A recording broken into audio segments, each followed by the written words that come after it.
Nama saya Ibu Boni, ya pedagang kue. Umur saya 62 tahun. Saya bukannya nggak mau divaksin, tapi ingin sekali divaksin. Tapi kalau ngantri lama-lama saya pusing. Nama saya Bu Hamidah, umur 61. Saya pengen daftar vaksin, bagaimana caranya? Udah gitu jalan dari rumah berapa meter, agak pernapasan saya kurang bagus. Bagaimana caranya vaksin itu? Saya pengen daftar di mana terdekat vaksin.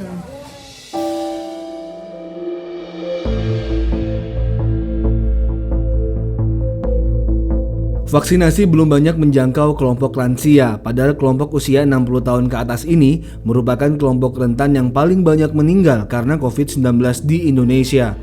Penelusuran Kompas di berbagai daerah memperlihatkan minimnya keberpihakan terhadap kelompok lansia. Pada pelaksanaannya, vaksinasi kelompok lansia menggunakan alokasi pemerintah daerah.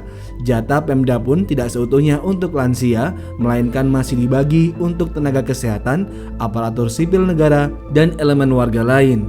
Sisa alokasi tersebut yang menjadi jatah kelompok lansia. Juli hingga Agustus, Kompas mendatangi sejumlah tempat penyimpanan vaksin. Di tempat penyimpanan vaksin Provinsi Jawa Tengah misalnya, alokasi vaksin terbagi untuk beberapa kepentingan. Dinas Kesehatan Jawa Tengah tidak dapat mengelola sesuai target sasaran prioritas. Untuk punya Dinkes kan yang vaksin Sinovac, yang ada pembagian sama TNI, TNI-nya alokasinya 3.738. Ya, yang alokasi yang baru turun kemarin pagi-pagi 3.738 vial. Yeah. Terus Polri sama. Terus untuk yang provinsi 4.980 apa lupa saya. Bisa ditunjukin Pak? Yeah. Mana? Yang ini barangnya tapi belum kita bisa punya Dinkes sama J. TNI Polri. Oh, Belum kita J. pecah. Iya. Tangannya gini Pak. Nah. Ada yang lain Pak, misalnya dari OJK katanya kan juga Dari dapat OJK jatah. ini ada. Yang dari Ini OJK Itu udah terbagi untuk mana gitu Pak? Ya ada.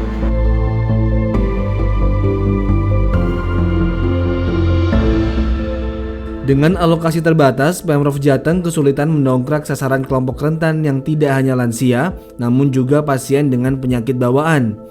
Ketika itu, dari 500.000 dosis yang dikirim dari Jakarta, jatah Pemprov Jateng 200.000 dosis, selebihnya untuk alokasi entitas lain. Keterbatasan alokasi vaksin untuk Pemprov Jateng ini berlanjut hingga vaksin Moderna tiba 13 Agustus 2021. Pada saat itu pemerintah mengalokasikan 1.020.000 dosis untuk kepolisian, sedangkan alokasi Pemprov Jateng 170.000 dosis. Jatah vaksin untuk Pemda ini dibagi ke 35 kabupaten kota untuk booster nakes, kelompok lansia, dan pasien dengan komorbid.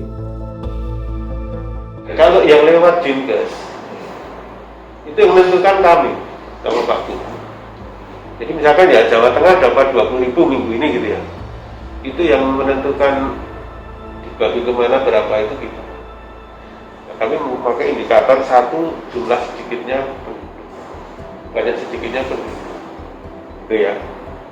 Lalu yang kedua, banyak sedikitnya kasus yang sedang merebak pada saat ini kan. Ini, ya. Lalu yang ketiga, jumlah kasus kematian. Jadi kalau kematiannya tinggi, lalu kasusnya meningkat, itu pada lansia gitu yang belum tervaksin gitu, itu kami berikan agak banyak sedikit lah gitu. Prinsipnya ratakan semua dapat, 35 harus dapat semua, intinya begitu. Adapun jatah Polri digunakan menurut kebijakan Polri dan terpisah dari rencana Pemda, seperti terjadi di Jawa Barat. Pada program vaksinasi di area PTKH Tek Sumedang Jawa Barat 7 Agustus 2021 misalnya, terlihat antrean para buruh yang umumnya berusia muda. Selama Kompas di sana, tak tampak peserta vaksin berusia lanjut. Sebenarnya ini trik aja. Kenapa komunitas sekarang mau ngambil masyarakat? Sekarang juga polanya Kepala Dinas Kesehatan juga saya lihat yang Kabupaten Sumedang ini juga menggunakan komunitas. Misalnya dia menggunakan desa. Jadi divaksinnya nggak seperti dulu nunggu warung puskesmas. Jadi sekarang dia ngambil satu desa divaksin, selesai. Satu desa divaksin itu lebih mudah untuk identifikasinya.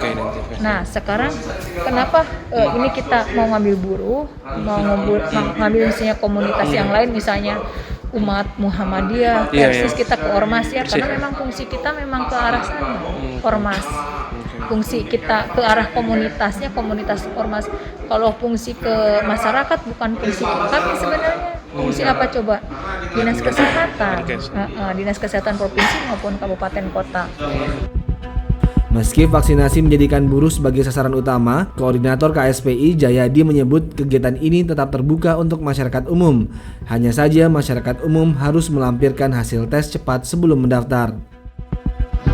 Itu campuran sama pabrik lain, sebagian ada masyarakat sekitar 3.000. Yang terdaftar 3.295, yang tervaksin 3.181. Ruwetnya distribusi vaksin ini sedikit banyak membuat kelompok rentan terabaikan. Padahal memprioritaskan vaksinasi bagi mereka yang rawan terpapar ini turut menekan angka kematian akibat COVID-19.